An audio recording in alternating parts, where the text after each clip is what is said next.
We're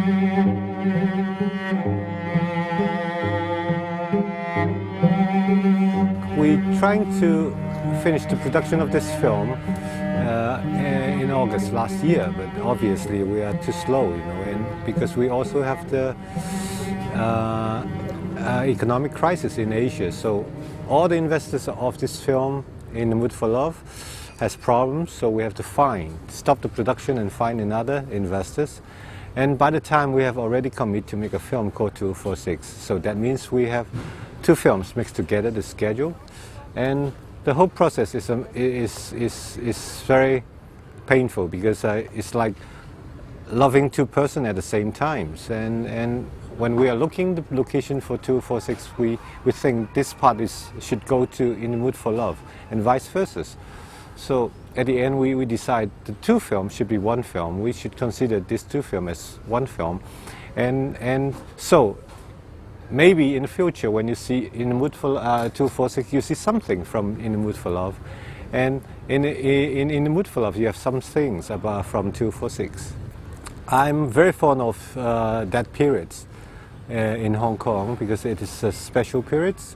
Well, the people who are described in the film, the landlady and all these Shanghainese communities, actually is very special, and there are peoples coming from China to Hong Kong after 49 when the communists take over China, and they're living by themselves. They don't have any contact with the local Cantonese, and they have their own language, they have their own food, they have their own cinemas. In Hong Kong there's Mandarin cinemas, which is mainly for those peoples, and they have their own ritual. And that's why I want to put the film in this environment, because I come from this background, and as a kid I heard about gossips, and I know our neighbors, and I want to recreate this part of Hong Kong in a film.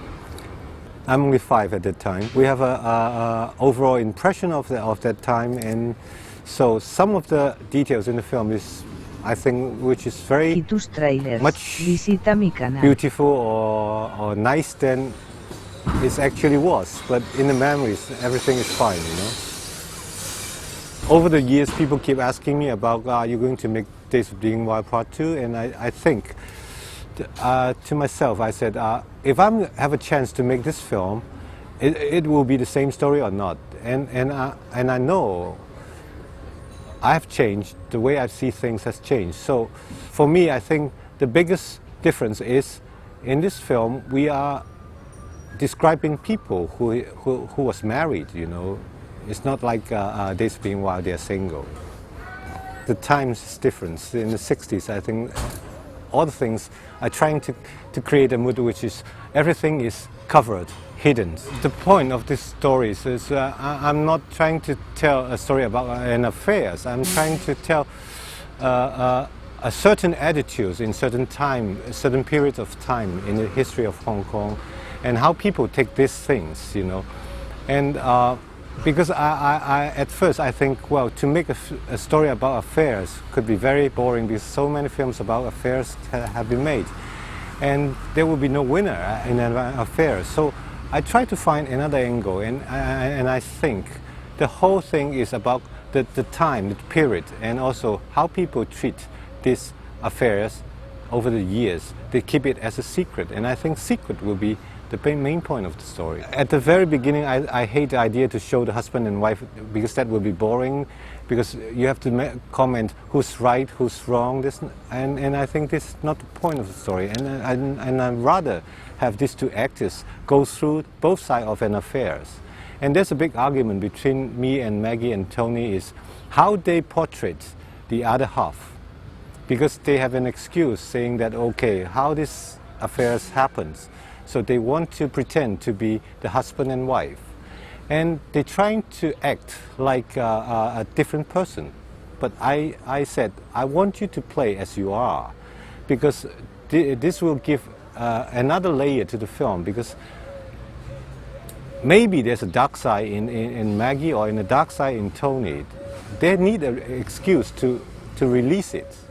So actually, they are not only portraits the husband or the wife, or they are trying to showing themselves, you know.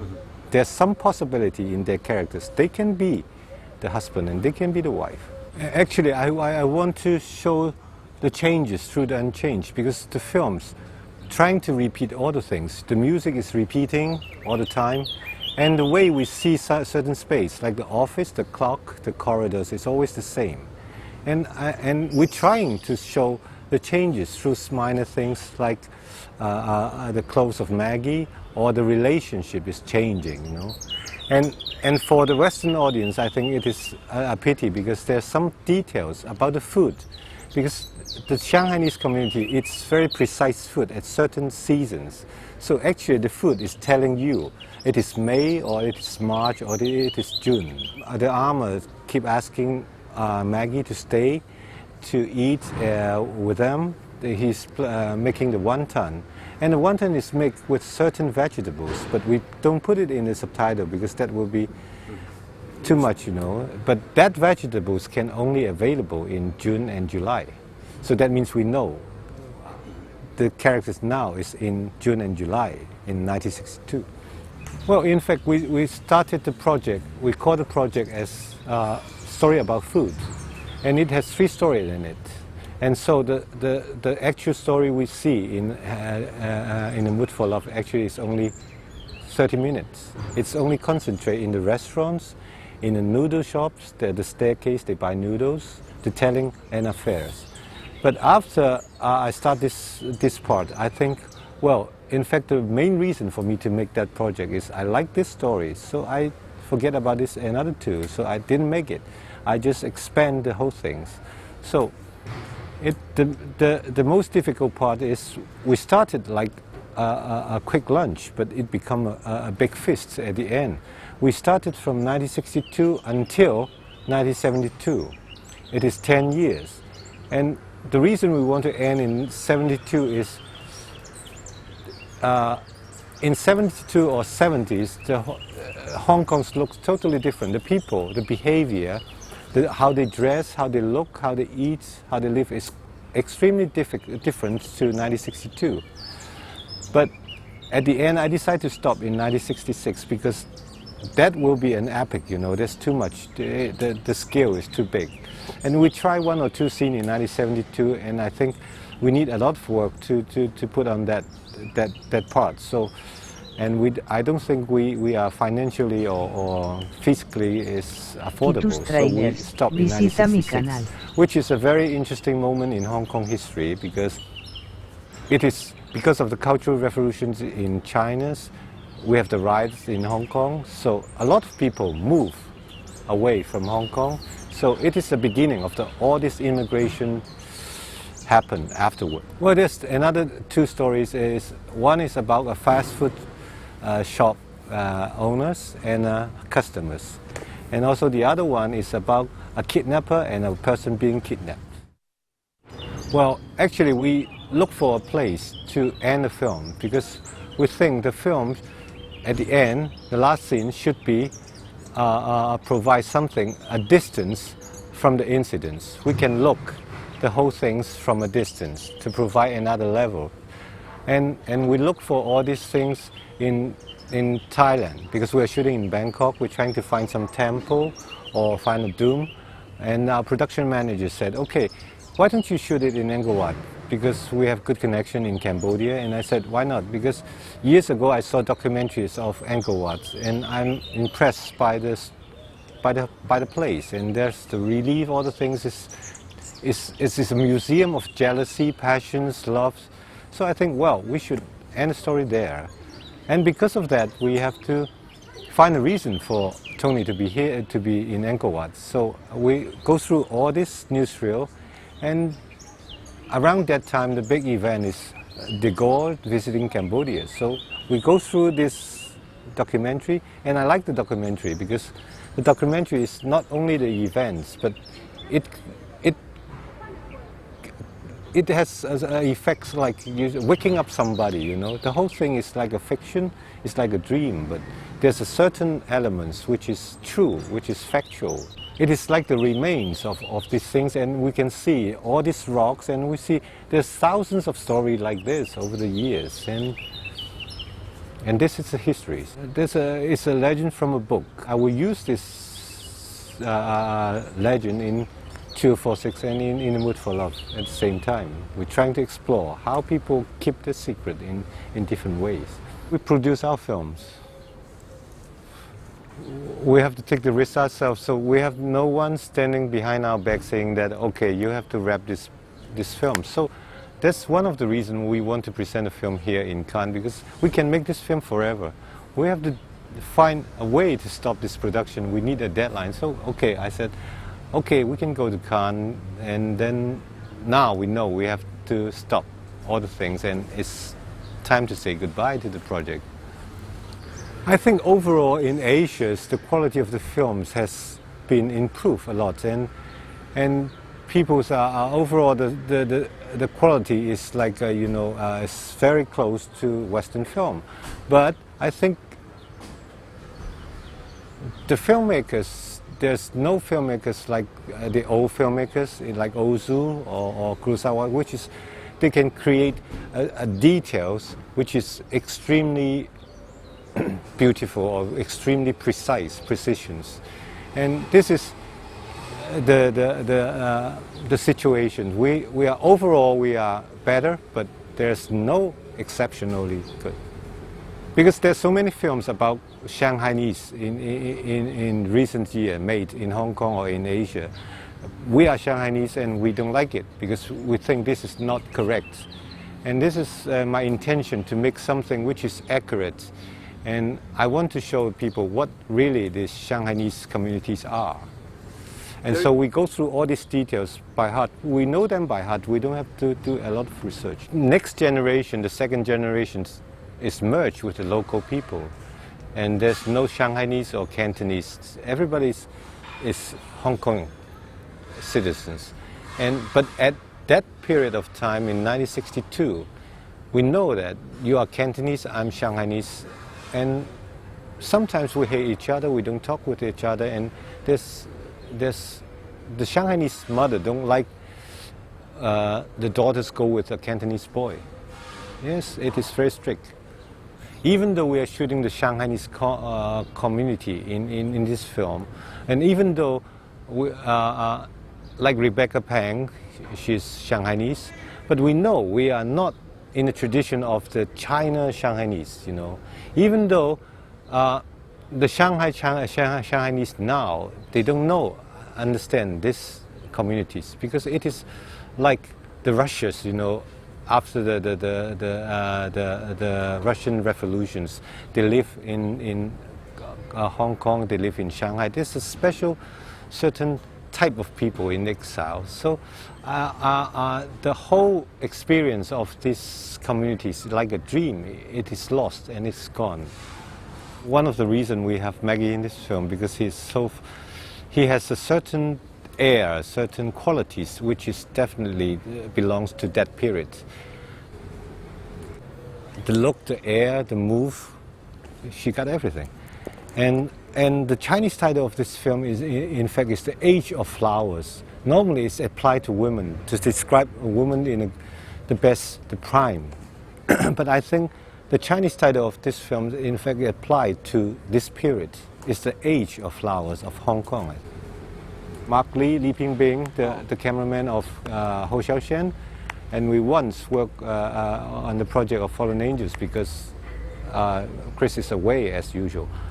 And this time, because Chris has only finished 1/3 of the film, so it is a new experience to me, because in the past I can be a little bit lazy because I can rely on Chris, on the framing, on the lighting, because I don't have to pay too much attention on that, because I know he knows what I want. And now, because I'm working with Li Pingbing on this project, it is not a film that looks like my previous film.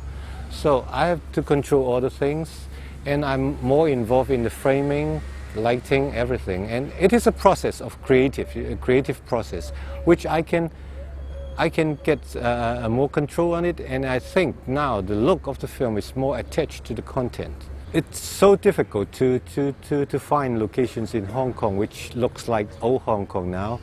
And also we shoot the Singapore part in Bangkok also, because Singapore have the same problems. So while I'm shooting 246 in Bangkok, I go around Chinatown and see, well, we should make the film here, because this is what Hong Kong looked like. All the exteriors are shot in Bangkok. The office are shot in Bangkok. The newspapers is shot in Bangkok, because they have the old building. And for 50 years, unchanged, is something special. And we shot all this interior, the apartment in Hong Kong. I think it is exceptional for two Hong Kong actors who can spend a year on the projects, trying different things with us. And for me, I think the biggest challenge for Tony and Maggie is, I tell them this film is not going to be verbal. You are not going to express yourself through dialogues. You have to express yourself through body, your small gestures, your glances. And with Tony, it is very hard, because normally in my film, in my previous film, Tony will be narrator. He has a lot of voiceover. He can express himself. But this time he become mute. He cannot provide any voiceover. There's no point of view. He can only express himself through his body. And I think it is a big challenge, and they did a very good job. The Latin music is a reference of time, because in the 60s, the Latin American music is very popular in Hong Kong, because most of the musicians in Hong Kong came from Philippines. So the Spanish influence or the Latin American music influence is very strong. And as a kid, when we go to restaurants, the music is everywhere. So I want to keep that music in the film, not only as a restaurant music, but it is a reference of that period. And we also have some original music, which is, I think, creates the tempo of the film and describe the films. And like the music at the end of the film, I think it is poems in itself, the music, you know. And I would like to especially mention the one we use all the time, the waltz. It is not original music. It is a music used in a Suzuki Seijun's film called Yumeji. And I know the composer. He gave me the tape, and I listened to the music before I start shooting this film. And that music became the reference of the film, because I know the film should be like a waltz. It is two persons dancing together slowly. And at the end, I said, okay, can I use this music in this film? Because we want to show the influence. And I said, this is the tempo of the film. Nobody knows Nat King Cole sing so many Spanish songs or Latin American songs, and also we never know there's some hit songs in fact came from Latin Americas. They have only the American versions. I have the music in my mind already, but sometimes I will play the music to the actors or play the music to the cameramen to let them know the rhythm. So like the track shot, all these shots, they have to know the speed of the tracking. They have to know the tempo of the film. The biggest challenge is we always want to keep the audience as one of the neighbors. So the way we see these two persons is always behind something. So it makes the movement of these actors is limited to certain space, certain environments. So it is very challenging to do that. Because I think it's all about suspense, and we learned it from Bresson. You know, we can only see the close-up, we cannot see the whole things. There's so many imagination outside the frame. Actually, the text and the captions in the films came from novels written by Hong Kong writers, one writers. The name of this writer is called Liu Yichang. I want to include that in the film because I think it describes how people think in that time. And the writers in Hong Kong at that time has never been treated as a serious writers, because they are people, educated people or journalists coming from China after 49. They have nothing to do. They can only make their living by writing to the newspapers. They have write columns, articles about food, horse racing, football games, medical advice, a lot of things. And they have to write a huge volume every day. And I think especially Liu Yichang, he's very famous at that time, and he writes huge amounts of articles. And this novel, I think, is a very good documentary about lives in Hong Kong in the 60s. In the process of making these films, there's so many things come up, like when we're shooting on the street, at the corner of the street. That street actually is a fireman department in Bangkok. The street reminds me of Italian films, reminds me of Antonioni. So I feel we're shooting something like Antonioni. So it is like a homage to all these people. And when we're shooting in the office, because we have only one angle, that place is too small. So we have a lot of close-up. And that reminds me of, okay, it's like the Bresson films, you know. This film is not verbal. Everything is expressed through the body, through the people, how they walk, how they talk, move. And there's some details I want to show in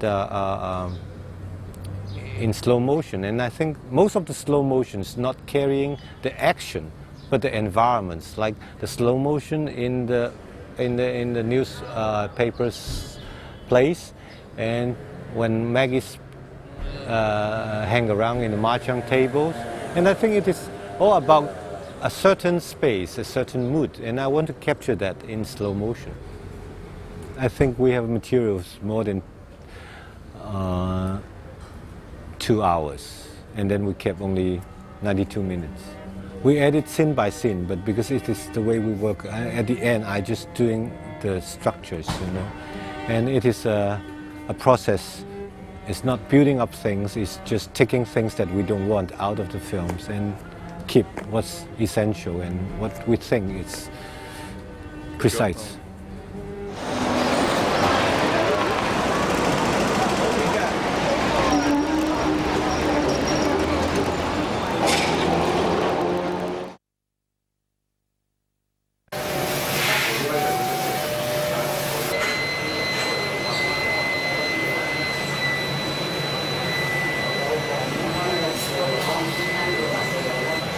Y tus trailers, visita mi canal.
仲問咩事？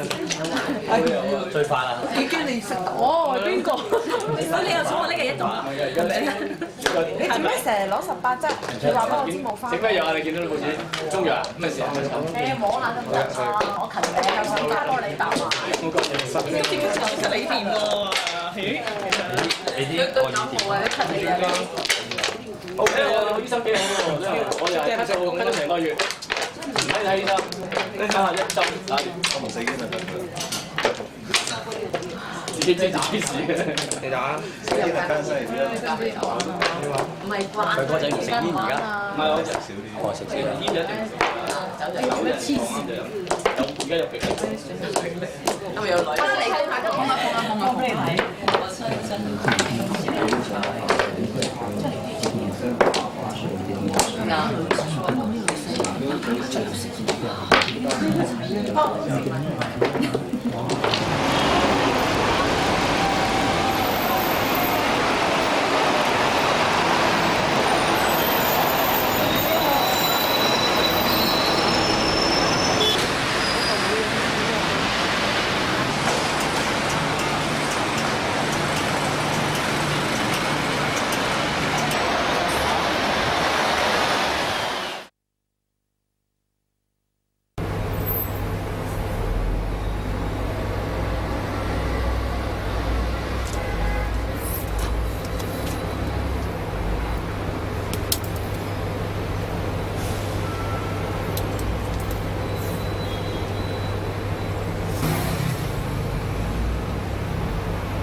如果有多張船飛，你會唔會同我一齊走啊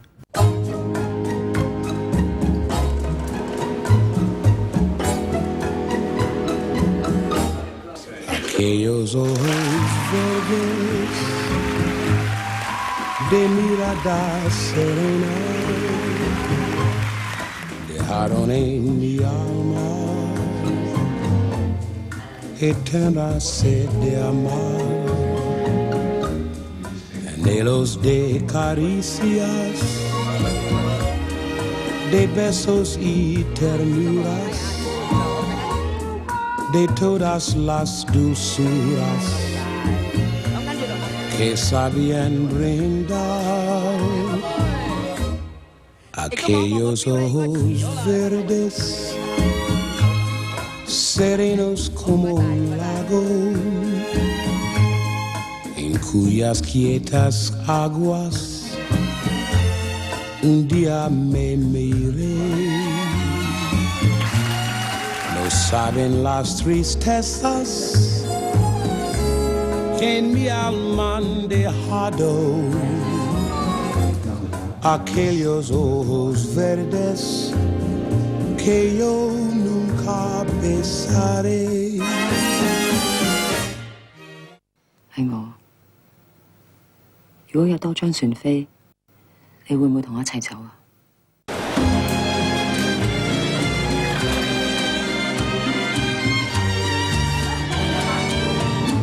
Siempre que te pregunto que cuándo, cómo y dónde, tú siempre me respondes, quizás, quizás, quizás.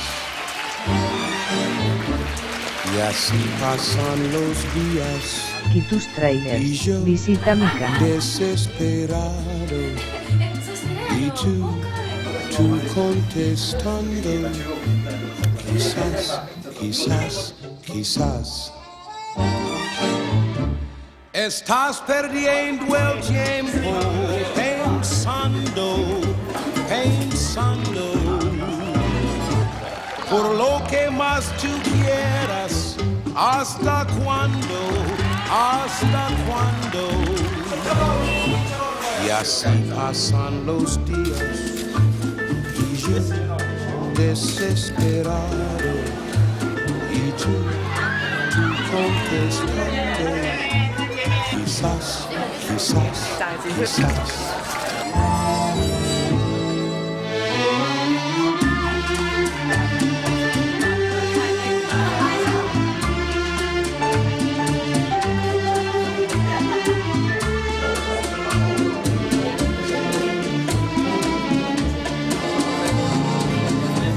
Y así pasan los días y yo desesperado y tú contestando, quizás.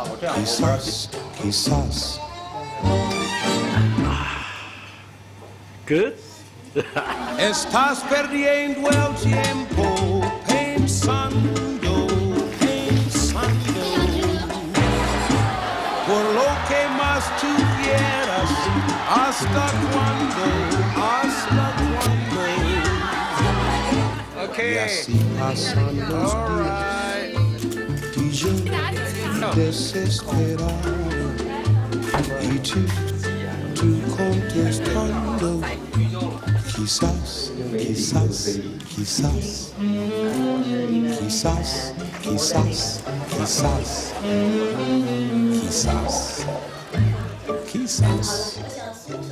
Quizás.